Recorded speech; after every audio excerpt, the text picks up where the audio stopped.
Welcome to the RevOps Lab, a podcast exploring the art and science of revenue operations. To find more episodes and resources on scaling your revenue engine, visit getweflow.com/RevOps. Hey, Philip. Hey, Janis. So what are we talking about today? Yeah, today we're talking with Eddie Reynolds from Union Square Consulting. And Eddie shares his insights on how to run a successful customer success motion, the do's and don'ts, and how market dynamics have changed the game these past few months. It's an episode worth listening to, and we hope you enjoy it. Welcome to another episode of RevOps Lab. We're here with Eddie Reynolds. I hope I pronounced this correctly. Welcome, Eddie. Thanks. No, you're close enough. My wife is from Argentina and her family can't say the name either.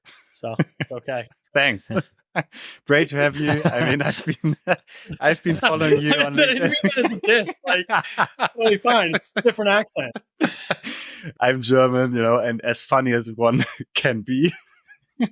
No, but I've been following you on LinkedIn for a long time. Super excited about having you on the show. I mean, why don't you do a quick intro and then we dive into all things RevOps? Sure, absolutely. So I never know where to start because I started my career about 20 years ago. But basically, I've spent the majority of my career in sales, out trying to open and close deals.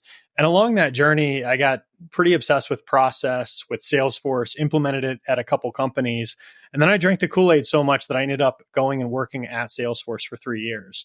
And during that time, I covered largely, at least my best customers were growth stage B2B SaaS companies in New York, primarily VC backed. And I spent the majority of my days trying to get meetings with revenue leaders and executives at these companies and try to figure out what their goals were for revenue and how they grew their companies, how they grew their revenue engine. And I would compare what they were doing to what we were doing internally at Salesforce, which has a pretty finely tuned revenue engine, and just all day, every day, meeting with folks and trying to compare notes on best practices in sales, marketing, and customer success. And after doing that for 3 years, it inspired me to want to start a consulting company where we could go much deeper and help companies actually implement these strategies, both in terms of the strategy and process as well as the tools. And that's what my company, Union Square Consulting, does.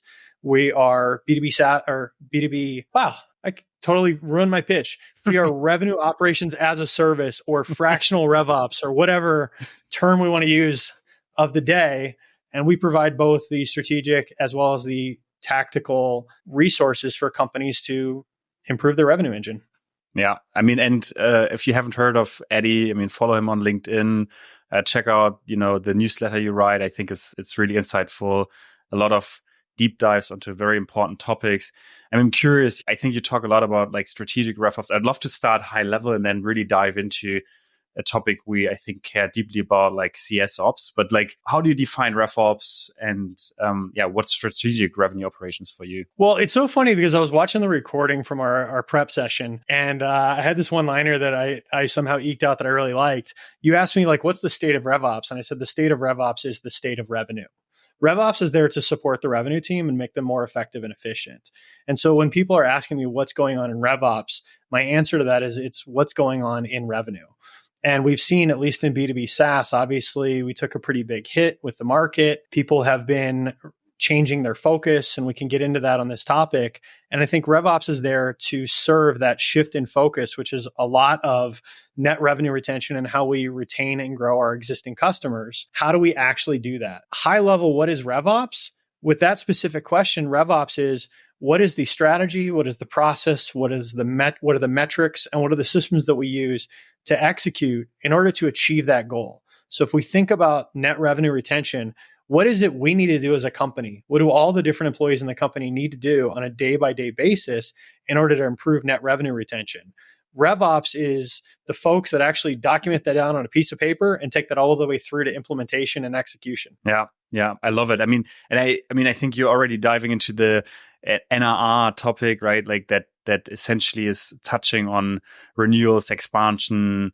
And I think, if you think about the stats, right, the best B2B SaaS companies are above 150% of net revenue retention or net dollar retention. If you look at the publicly traded companies, the same is true in private, obviously. But then at the same time, I think a lot of focus in the last couple of years have been spent on acquisition, right? And I think that's something that is changing due to the change of the markets, essentially making acquisition a lot harder, and also CAC to LTV ratios a lot harder. I'm curious, like, if you think about that specific topic, right, customer success, I mean, how would you look at it if you work with customers, right? Like, what are things that are fundamentally broken in many places? Sure. Well, so let's define customer success first.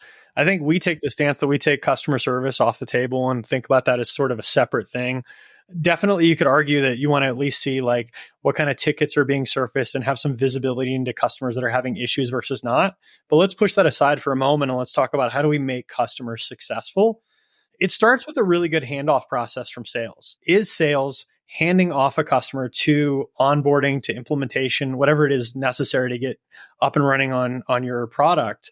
Are they doing that in a seamless way where the customer is having a good customer experience and it's setting them up for success so they can be a healthy, active user of your product? And when I say user, I'm assuming we're talking about B2B SaaS companies, but a lot of these concepts apply to other industries as well. We then need to take that customer and get them onboarded to a point where they have healthy usage of the product.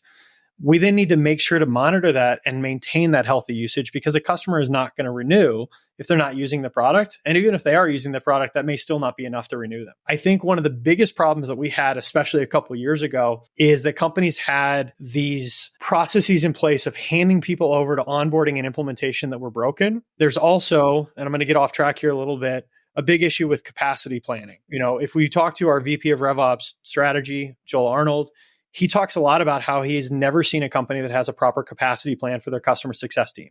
Meaning, what are all the things that need to get done every day by the different people in different roles? And do we have enough people to do those things across our customer base? If you give a customer success manager 1,000 accounts, they can go out and say, all right, I'm going to send an automated email. Hey, I'm your new customer success manager. Please reach out to me if you have any questions. A very small percentage of those people respond. And then you have all these other companies out there using your product or not using it that are being neglected. And then you wait until the renewal comes up and reach out to them 30 days ahead of the renewal and say, hey, are you still renewing? And then they say, no, like, we haven't been using your product for a year. We're not renewing. And by that point in time, it's way too late to save it. You have no chance of fixing that issue at that point. Yeah. And typically before they send that email, they think, should I send an email or should I rather stay silent so they don't look at the contract? I mean, joke aside, but I mean, I think from onboarding to, basically, it reminds me so much of like SKOs, right? Like, oh, we do this big splash in the beginning of the year, but then let's not talk about it for a while, right? I think customers are very similar actually in that sense, that from the onboarding experience to the value, right? Like, let's assume you're in B2B SaaS. You have let's say a case you present to the executive leadership to get the deal over the line. How do you actually build the value against the ROI case, right? And I think that's a really interesting question. And at least in my experience, so my previous company, Fiber, we had ACVs between 100 to a few million and a very technical product. So we had to become part of the roadmap. The onboarding process was where essentially, you could essentially lose deals over, right? You sign a contract, but the contract didn't mean anything. And if you don't do a good job in onboarding with the solution engineers, with CS and sales coming together and really having a properly defined roadmap to get that customer over the line and essentially come from the dream or the future state to the reality, right?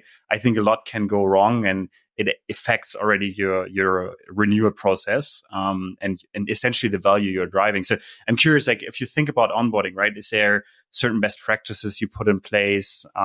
What have you seen works well? Sure. And let me provide some context on my experience here before I answer this question. So when I was at Salesforce, I covered both new and existing customers. So I would take somebody that could potentially come off the website or that I cold called or had some other interaction with, take them through the sales process, close them. During that sales process, I'm introducing them to a third-party implementation partner since Salesforce outsources their implementations. And then once they sign, they go start to work with that implementation partner. They have customer service at Salesforce, like basically creating a ticket to help them, but not that much else support, that not a ton of other support beyond that. And then I'm there as the basically account manager at that point, trying to monitor the account, doing what I can to make sure the implementation partner is bringing them through a successful implementation. But as an AM, I'd be pretty limited there. And then just trying to monitor the health of the account in hopes of growing the account and at least retaining it before the renewal. Since I left Salesforce, I've been on the other side of that table where the Salesforce account executives are sending us those customers and we're going and seeing that through to implementation. And then now we work mostly with our clients on annual contracts. So we've got a lot of clients where we have been working with them continuously for 3, 4, 5 years at this point. So forgive me if that was a long explanation, but what my experience has taught me is that first and foremost, it's really, really helpful to have the people that are responsible for onboarding and implementation to be part of that sales conversation. So when I was at Salesforce and now that I'm on the other side of the table working with Salesforce, usually the implementation partner is coming in like somewhere in the middle of that sales process to scope out the implementation, to ask questions, also to push back on the customer. Salesforce especially is an extremely complicated tool, as many people have experienced, and there's a high failure rate for implementation. And you can't just like say yes to people and expect to have success. Like there are times where you have to get in front of an executive and say, hey, Mr. and Ms. Executive, if you want to do XYZ, you're going to fail at this, period, full stop. And I think that if you have a salesperson trying to manage all of those conversations and then just pitch it over the fence to onboarding and implementations, you're going to have an extremely high failure rate, especially with like a difficult to implement product like Salesforce. Yeah, I totally feel you. I mean, I think that it's Salesforce is a great example because the optionality of the implementation is so huge, right? Yes, there's best practices, but if you're incentivized in a renewal contract and you don't start strategically to understand of what's actually important to the customer, and not from a tooling perspective, but from a go-to-market perspective, as CRM is go-to-market, right? Like I think it's such an important aspect to drive value after the onboarding, right? And if you get that wrong and you don't, and often I think it even starts with not having the right information, not understanding what the customer wants, or, you know, sometimes sales overselling a bit too much, right? And then essentially CS trying to somehow adjust the conversation towards back to value. But that's obviously super hard to do. And I think something I've seen working well is like having solution engineering or solution consulting joining the sales process really early on as a bridge to then essentially hand over to customer success at some point in time. Do you think that should be the same role? It should be a different role? It probably depends on the ACV, on the use cases, but yeah, super curious what you think about that. Yeah, I mean, I think it depends on the ACV a lot because you can, crank up your cost of acquisition pretty high, but it also depends on the product. If we're talking about a point solution that's easy to implement, I mean, I think about all the tools we have, like, we use Zoom. I don't think I've ever spoken to a single employee at Zoom ever. And we've spent thousands and thousands of dollars on it, right? It depends on the tool. But I think it's really important to like map out what that process is to get your customer to success by looking at what customers do you have today, who's successful, what steps did they follow, what are the common practices. And then I think another thing that's really important is making sure that your account executives are aligned there. Now, what's weird to me about Salesforce is I didn't have any like comp expectations or anything. Like I could have just pitched stuff over the fence. The one like carrot on the stick is that Salesforce, at least when I was there, was famous for doubling the spend of their customers within the first 12 months on average. So you as like the account executive are thinking, okay, I can close this deal right now, but if I do this right, I can get double within this year if I do everything the way I'm supposed to do it. And I want that like 2x return. So what are the steps I need to follow? And so I would literally be on calls pushing back against clients like, hey, no, you can't do that. Do it this way. I know you want to sign the contract and you want to get a, really cheap, quick start. You want to hire resources in India, but like, let me tell you like why this is oftentimes not going to result in the outcome you want. Why am I having that difficult conversation with somebody? Now, I didn't get any kind of like clawback if people didn't renew, but I was at least incentivized to say, okay, I want this customer to be successful so that I can upsell them on the next product. And I think that that's a really key piece. But I would also say that, like, I think in addition to financial incentives at Salesforce, and I'm not going to pretend that every AE at Salesforce does a perfect job of this. Let's not pretend that Salesforce is the perfect company. But I do think that they had a pretty decent culture, at least on my team around this, of like, nobody on my team was trying actively to sell people into an implementation that they knew was going to fail. And that goes beyond the financial incentives to just like our culture of like, hey, like we want to have a customer we retain. You just mentioned renewals, and I mean, that probably in the last couple of months has become even more important in the markets. So I'm curious, like thinking about customer success in the last 12 to 18 months, what were some of the biggest fundamental changes that you've seen with Union Square Consulting and your customers? Well, I think a lot of these changes are in process or even still yet to be executed on. I think the biggest thing I've seen is just a lot more CROs taking over CS, which tells me that now there's more focus on CS, there's more focus on net revenue retention, less of just pure client acquisition. But I think that when we talk to a lot of companies out in the market, at least the ones we're talking to, keep in mind, like people aren't talking to us if they have like the perfect revenue operations team. The folks we're talking to, they still have a long way to go. They have this idea that we need to focus on net revenue retention. We need to get our customers healthy, but like they don't have the processes in place. So let's take this explanation to like the next logical step, which is measuring customer health. How do you identify a healthy customer? Do you have access to your usage data? Is that in whatever system your customer success managers or account managers are using? Do you have a way to triage your accounts and identify these are the red accounts, these are the yellow, these are the green accounts? What does a successful, healthy customer look like? Do you have that defined? Do you have that documented? Do you have that built out in the system? And can you literally look at a report? So when I was at Salesforce, I could pull up an account and literally right in the middle of the page in Salesforce, we had our early warning system. I think they've updated this since. And it had all these metrics around how they were using the product. And it was enough that I could tell not only if they were using it or not, but I could tell how they were using it. I could tell if it was just the marketing team sending out emails, or if it was just the sales team, or if they were only using it to manage call activity, or if they were actually actively managing their deal pipeline.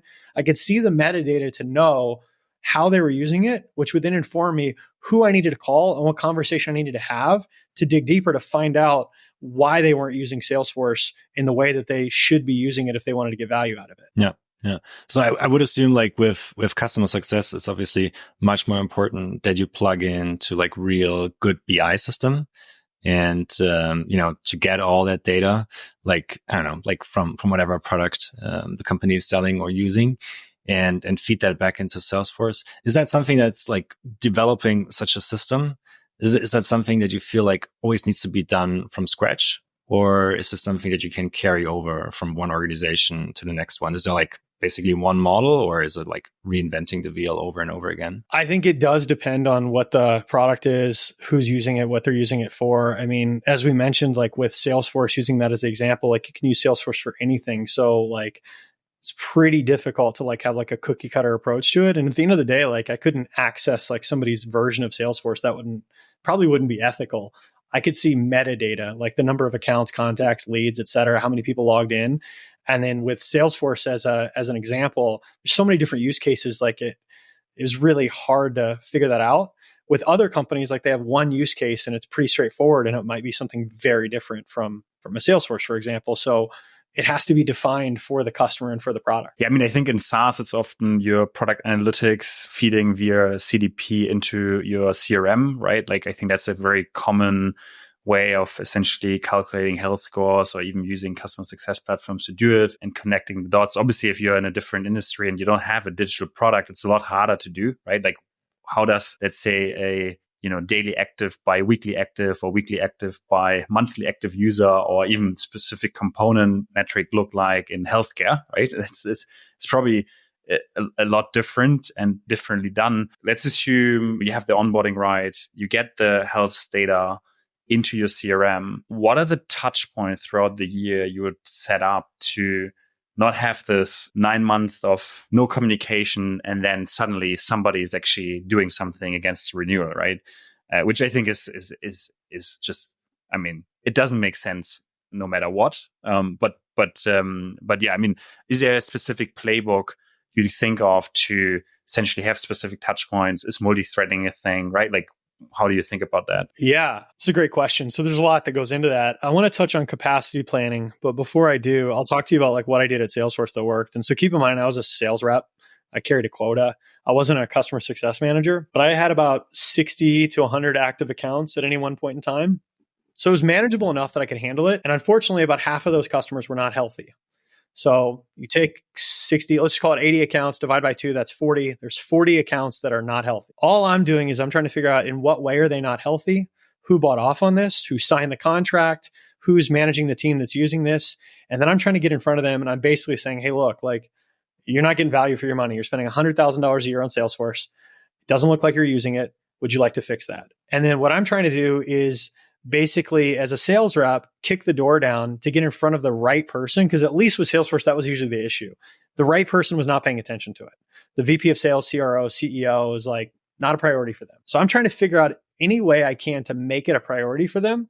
And then at the point where I get them to say, yeah, I want to fix this, then I'm bringing resources in, whether that's a CSM or an external implementation partner to go and fix that. And sometimes that was successful. Sometimes we bring in a Salesforce implementation partner, they re-implement Salesforce, and 6 months later, they're like a happy, healthy customer. Now they're asking me about like buying the marketing tool or buying the customer service tool. One of the problems that we see with a lot of customer success teams is they don't have 60 accounts, 80 accounts, 100 accounts. They have 1,000, 2,000. So how are you supposed to cover 2,000 accounts?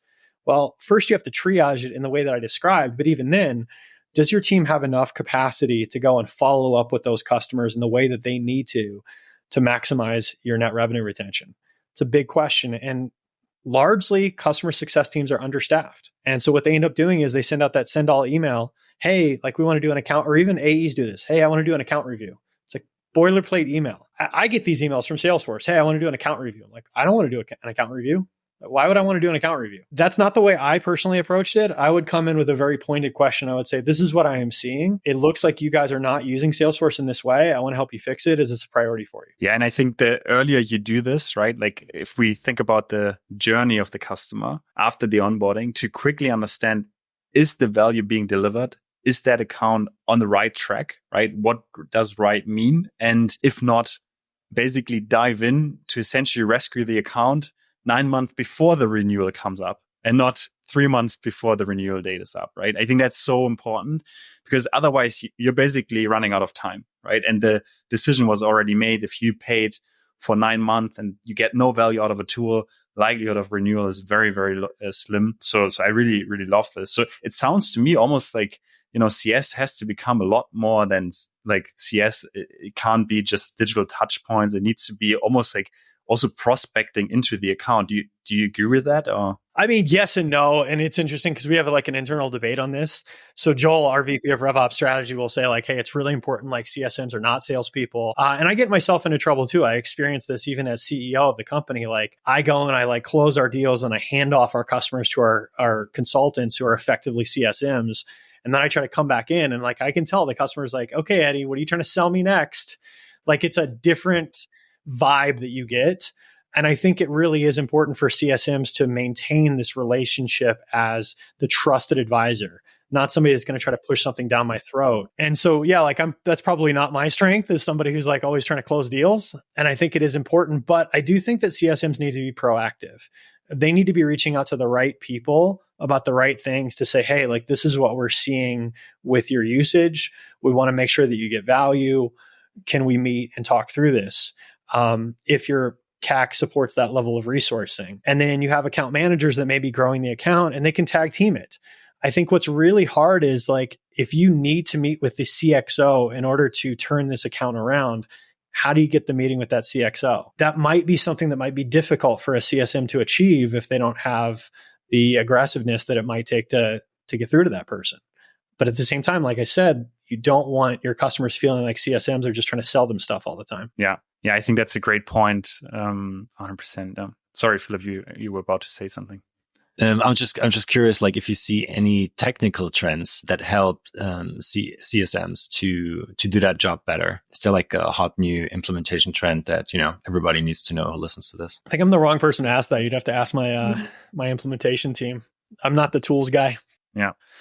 I'm super curious about one topic we also, discussed previously, and that is how do you do essentially renewal, expansion, pipeline management, and also forecasting. Obviously, that's a world we live in. I've seen different ways of how CSMs like what objects they work in terms of accounts versus opportunities. I think there's a big trend towards running this as a pipeline. And I'm curious what you're seeing there in terms of, pipeline management for expansion, renewal opportunities. And then how do you essentially forecast? And are there specific things you're seeing on that front? Yeah, absolutely. So I'll go back to Salesforce and my experience there. Since I covered new and existing business, I had a pipeline of new business and expansion. I didn't do renewals. And in my company, we treat it the same. If you have an expansion opportunity, it's very similar to a new business opportunity. At the end of the day, you have to take a customer through the qualification, the discovery process, the presentation demo, et cetera, through to closure. And I think the rigor that you use in new business should be applied to expansion opportunities, just for the same reason that you shouldn't, show up and throw up with every single new business customer or prospect that you talk to. The same can be said of trying to sell an expansion opportunity. Like, you should have a qualification stage. You should be careful with your resources. You need to align with their decision-making process, just as you do with new business. With renewals, it's a little bit harder because it's oftentimes hard to get that indication as to whether or not they're going to renew. And so going back to like what we were talking about a moment ago, I would say there's no point in time where you should ever not be talking to an unhealthy customer. If they are going through the onboarding process, that should, in theory, take them to a point where they're healthy. If they're still not healthy at the end of the onboarding process, then the company should do something to get them healthy. If they become healthy and then turn unhealthy, that should raise a warning, and somebody should be reaching out to them immediately. There should never be a point in time where you have a customer that's not using the product and there's no communication or action plan there. And that will really inform what your chances are of renewal. Whereas if all you're doing is saying, okay, well, here's the metrics and we sent them an email and we're waiting to hear back, it's going to be really difficult to forecast that renewal. Yeah, 100%. I mean, I think going from reactive to proactive and understanding health end to end, right? Like holistically is something that is so important. Something I've heard lately, which was also really interesting to me, and I haven't heard before, was essentially the renewal comes up. And suddenly, there's kind of a project manager, maybe the day-to-day admin, but then a whole prospecting machine runs off. And you're talking to the executives about the tool. People reach out to showcase the value and the different use cases you might not yet cover. So suddenly you're in this, and of course the ACV need to allow for that, right? To have that coverage model. But I think that's something that's super interesting to me, right? Like, how do you introduce multi-threading as a metric? How do you introduce customer health scoring? And then also kind of the velocity towards the renewal very early on, almost like annual planning, right? You don't want to start when it's too late, but you actually want to start in a way that you can still take action and have the hard conversation. Because in this market, everyone is looking at every tool and trying to reduce seats or essentially consolidate, right? So I think that's a reality we're in, and something I found really interesting. Yeah, we wrote a newsletter on this a month or two ago, and we talked about, obviously product white space. If you have multiple products, looking at your customer base, who's using what product and what opportunity you have to expand it, but also looking at stakeholder white space. So this is something we did at Salesforce. I was typically selling to everybody from the CEO to the VP of sales, CMO, COO, head of customer success or customer service, all the way down to the Salesforce admin. So you have like 6, 8, 10 individuals in every company that you could, in theory, talk to. And they built reports for us just showing, here are all these stakeholders and here's who you've met with and here's who you haven't. We're then combining that with the product usage data. So for example, you go in there and you see, okay, I see that you've sent 1 million marketing emails or 1 million emails. I don't know if they're marketing, but you can assume they are. But I don't see any like sales opportunities. It's easy for me to assume that your marketing team is sending out mass emails through Salesforce, but your sales team is not using Salesforce. So like, okay, I really now want to know first, why is the head of marketing using Salesforce? What value are they getting out of it? And then why is the VP of sales not using it? Yeah. Anything else you can think of when thinking of like customer success? I mean, anything else that you feel is like important or we haven't touched on? Well, I think you kind of touched on it. I think CFOs right now are scrutinizing every dollar of spend, and it's really important to align with them and to understand the ROI or their perception of the ROI. But we've touched on everything from the new business sales process to handoff to onboarding and implementation to monitoring customer health. I guess we didn't really touch on identifying expansion opportunities. And that's the flip side of this coin is, okay, now that we've dissected our account base, we identified the unhealthy customers, and we've also identified the healthy customers. What is our action plan to expand those relationships? And I touched on this momentarily by saying, let's look at what products they have and don't have, the product white space, and let's look at what relationships we have with what stakeholders. And at the end of the day, if you're talking to all the key stakeholders that make decisions on your different products, and you're having the right conversations, you're going to maximize your chance of an expansion opportunity. Yeah. I mean, one example, so at Fiverr, we basically sold to app developers and game developers. That's also how Philip and I met. And it was fairly easy because most publishers had a portfolio of apps, right? So you could say, okay, we are integrated in this app, but this we aren't, right? I think if you look at SaaS, often it's about the use cases, right? So yes, this use case is covered, but these 3 use cases aren't. I think what I've observed in software in the last 18 months is that the major players have expanded their product portfolio significantly. And I think it's actually a strategy to invest in your existing customers, right? You see that new logo acquisition becomes a lot more expensive and challenging, and it doesn't drive as fast growth as fast. So you expand your product offering, which then allows you to go back to your existing customer base and upsell, cross-sell, expand essentially the account. And I think that's a really interesting thing that has happened. At the same time, and that's also true, right? I think we have seen that kind of the companies are not growing as fast, so the seat expansion just reduced. And then also you basically look at usage metrics from a customer perspective, and you really question like do we need all these seats? So you essentially try to reduce the ACVs. So I think both forces meet each other, and it's interesting to see, because I think some companies, in my mind, have launched products too early, and then essentially told a big value story, try to upsell and tell the consolidation story. But the reality is the products aren't ready yet. And then it essentially, I think also reduces the value quite significantly. But I mean, that's I think a case by case basis, but it's an interesting, I think, trend I've observed over the last 18 months. I mean, I've seen a lot of that. I saw a lot of that when I was at Salesforce. I've seen a lot of that since I left. I think that's an old problem, but that's more like product development. That's outside of my wheelhouse. But and I lost my train of thought here. I lost my train of thought. Yeah. No, I mean, I think it's just interesting to see how, different companies tackle the new reality of go-to-market, and what are some of the strategies companies apply to somehow, get back to growth mode, right? I think that's like what we're all thinking about, right? Like, how do we get back to growth mode at the same time at a different, maybe profitability level? And I'm super curious to see, as we talked a lot about Salesforce, like 30% profit margin. How does growth look like in the next couple of years? Is it getting rebooted because the market is getting rebooted, or is it something that is, just fundamentally changing? And because profitability is accepted by the public markets, less growth is also okay to still, yield some interesting multiples. But honestly, I mean, that's a tale to be told, right? Like I don't have the answer, but something I'm definitely following and interested in. Well, I would just say that I think from what we've seen, the biggest problem is just that like sloppy processes were working when the market was rich, because, like people had a lot of money to spend. You're selling software. People want all these shiny tools. There's not CFO scrutinizing things. And you're basically just using this like high velocity approach to push your product on your customers. And it was working well enough. And then when the money dried up, one, like the funding for that like extremely expensive cost of acquisition was no longer there. And then two, customers are just more difficult. Like they just expect more right now because they have less budget to spend. And so they're spending that budget with people that do a better job of convincing them that there's going to be an ROI there.